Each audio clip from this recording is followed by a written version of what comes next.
O vídeo a seguir não se trata de recomendação de compra ou venda de ativos. Nosso conteúdo tem caráter educativo e informativo. Queremos fomentar o debate sobre investimentos e aumentar o número de investidores no Brasil.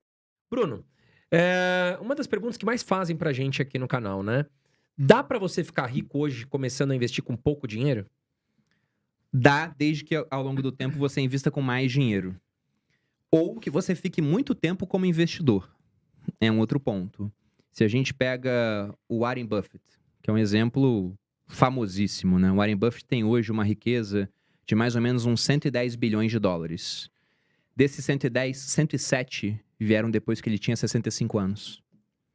Então, quase todo o resultado dele veio depois de 65, porque é o poder dos juros compostos. Se você pega a fórmula dos juros compostos, a gente vê que a parte exponencial é o tempo. Você tem algum capital investido que multiplica por uma taxa de juros, mas o fator que é exponencial é a passagem do tempo. Então, nada detém a marcha do tempo e ela atua a favor do investidor. Então, se você tem pouco dinheiro, eu espero que você tenha muito tempo para investir, porque aí você vai conseguir chegar longe. Então, o jovem, por exemplo, ele está numa situação ideal. Ah, é pouca grana. É, mas tem muito tempo pela frente. Melhor ainda é se tem um pai ou uma mãe assistindo aqui que quer começar a investir para o filho. Porque imagina, uma criança acabou de nascer e o pai vai lá e fala, não, vou investir R$300 por mês para o meu filho. Se ele faz isso durante 20 anos, com um retorno de 1% ao ano, quando o filho tiver 20 anos, vai ter 300 mil investido. 300 mil, o cara já pode decidir fazer uma outra faculdade pensando não só no dinheiro que ele vai ganhar imediatamente, mas sim no longo prazo. Se essa criança, que virou esse jovem de 20 anos, assume esse capital e fala, não vou gastar, eu vou manter o que meu pai fez pra mim, continuar investindo R$300 com uma taxa de 1%, em mais 10 anos, 30 ao todo, vai estar com 30 anos de idade, ele tem 1 milhão. Isso com R$300 ao mês. Então, se começar a investir cedo, você precisa de muito menos dinheiro para conseguir chegar no seu objetivo. Agora, quem deixa o tempo passar vai precisar de mais dinheiro para isso. Então, o ideal é começar o quanto antes. Se a gente pega e fala com investidores aí que tem mais tempo de mercado e fala qual o seu arrependimento, eu já ouvi a mesma resposta várias vezes, não ter começado antes. O próprio Warren Buffett fala isso, ele começou com 10 anos. Ô, louco. Pô, é investir do berço, né, praticamente. Não, mas você sabe que eu outro dia escutei um piloto que ele trabalhou muito tempo com voo internacional e ele já tem aí os seus, né, já parou, já deve ter os seus 70, 68 anos. Ele falou, poxa, Carol, se eu tivesse aprendido lá atrás, eu teria, né, investido muito dinheiro e estaria numa boa. Só que, infelizmente, ele gastou tudo e, né, leva uma vida, porque a gente sabe que muitos idosos dependem de alguém. Infelizmente, a grande parte. Então, a gente não quer que você dependa. Vai investir seu dinheiro, começa com pouco, não vai na onda daquele amigo. Ah, vamos jogar sinuca todo dia no bar. Cuidado, porque, mais uma vez, você começa aos poucos. Melhor do que gastar R$100 aí todo dia no bar.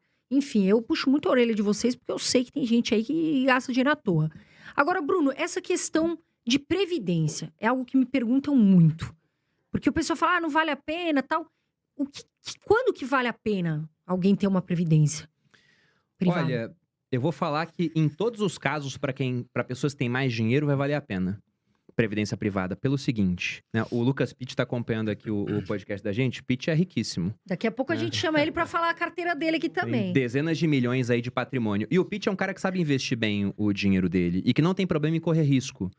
Então você me pergunta, pô, o Pitt é um cara que sabe investir o dinheiro, que tem um horizonte de tempo de longo prazo, adora ações, é especialista nisso. Vale a pena para ele ter uma previdência? Vale, pelo seguinte. Pitt tem um filho, o Tommy. Um dia, como ele é mortal, como todos nós somos, vai falecer. Vou bater aqui 3 vezes na madeira, que eu espero que seja daqui a muito, muito tempo. Mas aí, nessa hora, os 100 milhões de patrimônio que ele tem vão ter que ser passados para a família. E o que vai acontecer? Vai ter que pagar ITCMD, que é o Imposto de Transmissão, Doação e Causa-Mortes, né? Que varia de 4% a 8%, depende do estado. Vai ter que pagar os custos do inventário, honorário advocatício. Isso facilmente chega a 20% do patrimônio. Se ele tem 100 milhões de patrimônio, 20 milhões iriam só para pagar ITCMD. E como que vai tirar os 20 milhões do 100 se está tudo em inventário? Você precisa ter algo que não entre em inventário. Há 2 caminhos para isso muito simples. Seguro de vida, a pessoa recebe na hora, ou previdência privada. Caso você não queira ficar pagando o seguro todo ano, você investe num bom fundo de previdência que vai continuar rendendo ao longo do tempo e na hora do falecimento aquilo não entra em inventário, Depende do estado, há discussões quanto a isso, mas também pode ser liberado de pagar ITCMD e dar os 20 milhões na mão da família para que eles possam desembaraçar o patrimônio. Até porque o ITCMD, se você não pagar em 30 dias, tem multa e juros. E é até curioso, né? Porque principalmente o pessoal da esquerda fala que o imposto sobre herança aqui no Brasil é muito baixo. Mas se você pega o patrimônio declarado do Lula no TSE, antes da eleição, 75% estava em previdência privada. E é uma medida sensata, porque ele já está idoso, esse dinheiro não entra em inventário, vai direto para quem ele deixou de beneficiário, para que as pessoas possam pagar os custos de inventário e TCMD da outra parte. Então, previdência, pensando em sucessão, sempre vai valer a pena. Agora, há casos onde vale mais a pena do que outros, pensando como investimento. Quando que vale muito a pena? Quem está assistindo aqui, que é, por exemplo, funcionário público ou é CLT e paga muito imposto de renda na fonte. O cara paga 27,5% de imposto de renda.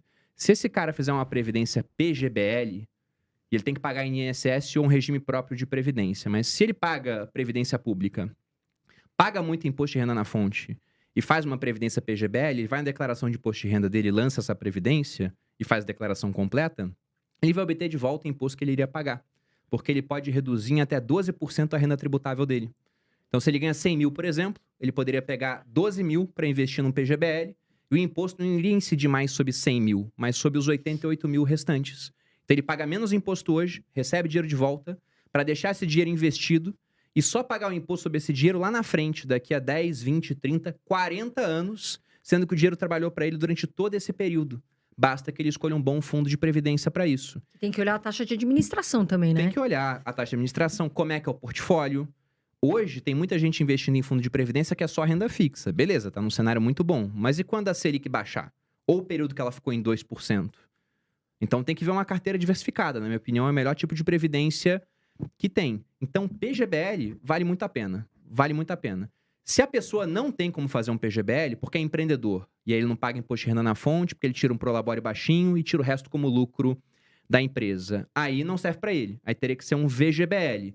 O VGBL, ele vai ser um fundo de investimento, no caso da nossa Previdência, por exemplo, uma carteira bem diversificada, só que com algumas vantagens. Primeiro, a vantagem sucessória, que eu já citei aqui. Segundo, a vantagem de não pagar o Come-Cotas, que é um imposto que aparece sobre fundos de renda fixa, multimercados, que é um adiantamento do imposto de renda, que sempre no final de maio e novembro tira 15% do seu lucro. E aí a diferença é que você pode ter um fundo multimercado com a mesma carteira de uma previdência. A mesma carteira, investindo nas mesmas coisas, mas só pelo efeito do Come-Cotas ao longo de 30 anos, esse fundo multimercado vai pagar imposto 60 vezes e vai ter um resultado muito mais baixo do que a previdência que vai pagar imposto no final. E quando for pagar imposto, se bota uma tabela regressiva, vai pagar só 10%. Então você tem um fundo de investimento anabolizado, que vai render mais por conta da questão do imposto, e quando for pagar imposto, vai pagar menos, e no meio do caminho tem a questão sucessória. Então, previdência, eu vejo que é uma das fatias, de 6 fatias, que eu costumo pregar para a pessoa ter dentro do planejamento financeiro dela, pensando em sucessão ou pensando que é um investimento bom se bem escolhido. Muito obrigado por assistir até aqui. Estes são alguns vídeos que vão potencializar seus investimentos.